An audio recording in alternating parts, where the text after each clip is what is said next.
Choraline rehearsal recording for the St. John Passion by J.S. Bach. Tenor. On this recording, the tenor part is represented by the sound of a French horn. Here's a short example.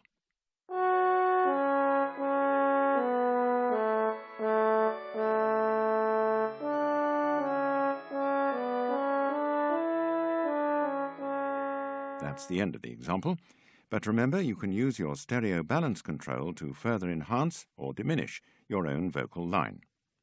You'll find that the accompaniment is played on the organ throughout, as are any soloist's cues, though these are on a contrasting registration.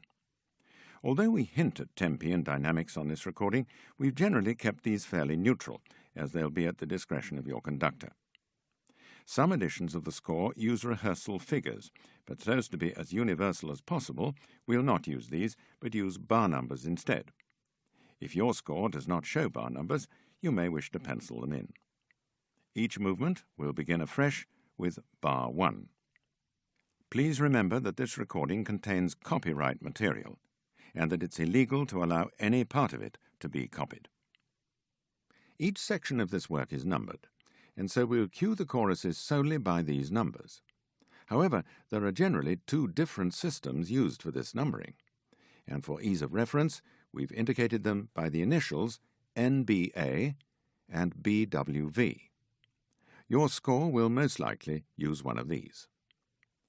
Please note that during the chorales, we've treated the pauses simply as ends of phrases, so we've not waited on them, but have kept strict tempo throughout. Chorus number 1. Here then is Bach's St. John. We'll give you 3 bars of organ introduction before you begin.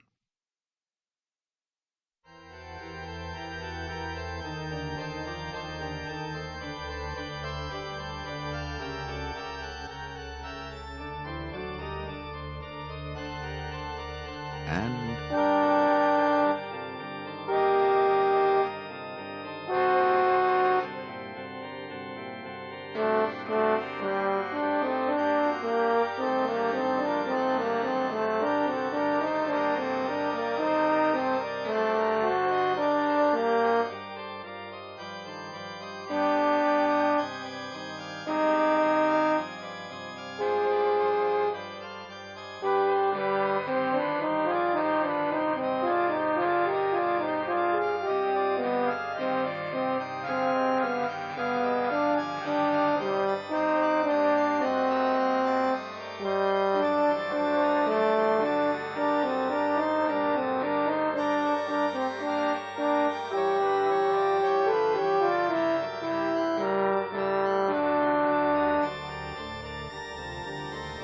bar 33. And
1999.